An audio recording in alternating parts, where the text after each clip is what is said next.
All right, today we are diving deep into one of the wildest and most argued about stories in the entire market. MicroStrategy. Now, this is a company that has famously gone all in on Bitcoin. But the real head scratcher, the thing we're going to unpack, involves the man in charge of the money, the CFO, and the seriously conflicting signals he seems to be sending. So, let's just get right to it. It all boils down to this one question. It's a paradox, right? And it has everyone, I mean everyone, from Wall Street analysts to everyday traders, trying to figure out what is really going on inside the company that holds more Bitcoin than any other corporation on Earth. And here it is, laid out, plain and simple. On one side, you have the action. CFO Andrew Kang cashes in around $20 million worth of his stock. But on the other side, you have his public vision. He's on the record saying he thinks 2026 is going to be an absolutely massive year for the company. So what's the deal? How can both of these things be true at the same time? Is there a bigger strategy here that we're just not seeing? Okay, to even begin to solve this puzzle, you first have to get your head around the fact that MicroStrategy isn't really a software company anymore. Not in the way it used to be. It has completely transformed itself into something, well, something new, built for a totally different era. And this term right here, leveraged Bitcoin proxy, that's the key to the whole thing. See, they're not just buying a little Bitcoin with spare cash. They are actively using debt, borrowed money, and selling more of their own stock just to acquire more and more Bitcoin. It means their stock price is now a supercharged high-stakes bet on where Bitcoin goes next. For a lot of people, buying MicroStrategy stock is just a way to get a really aggressive bet on Bitcoin. And the scale of this bet, wow, it is just mind-boggling. By early 2026, we're talking about more than 687,000 Bitcoins.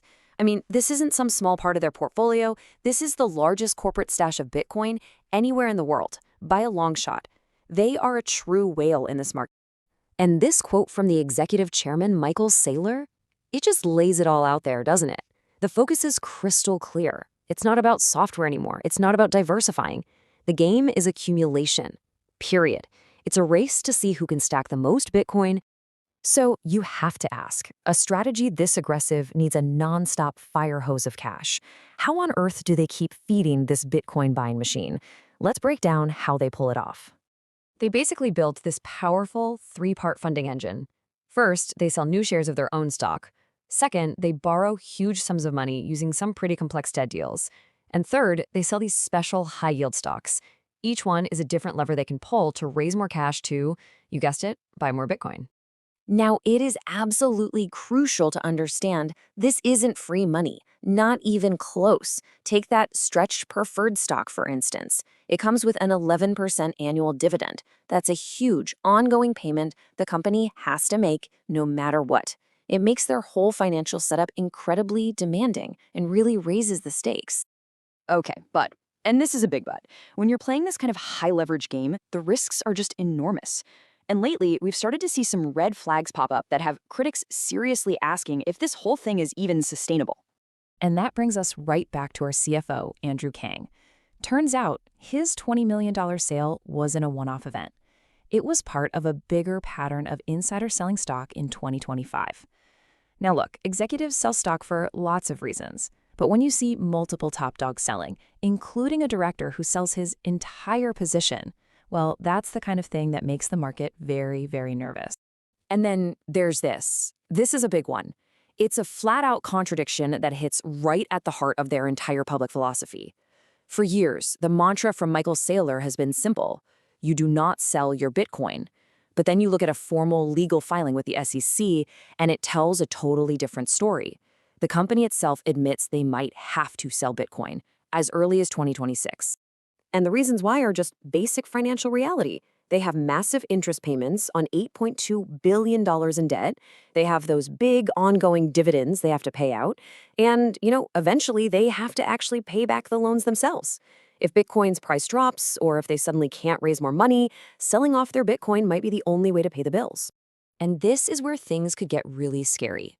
Some analysts worry about something they call a death spiral.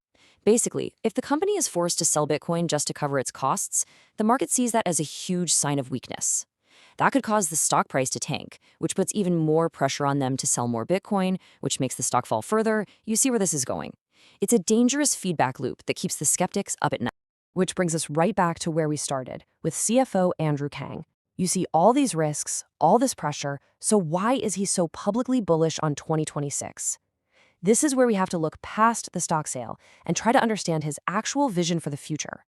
And in his own words, he thinks this whole thing is just getting started.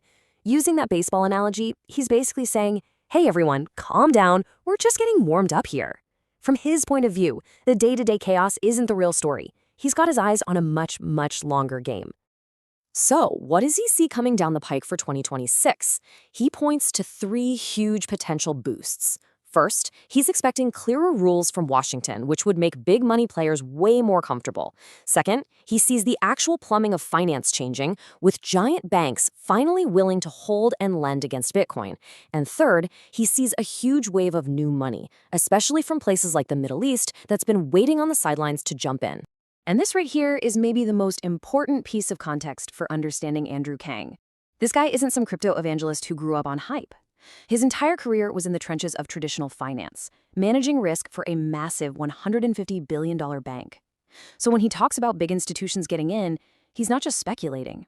His optimism comes from a deep, real-world understanding of how that world actually works. So after laying out all the evidence, we're left with 2 completely different, competing stories about what MicroStrategy really is and where it's all going. On one hand, you've got the bear case. They see a company drowning in debt, with insiders heading for the exits.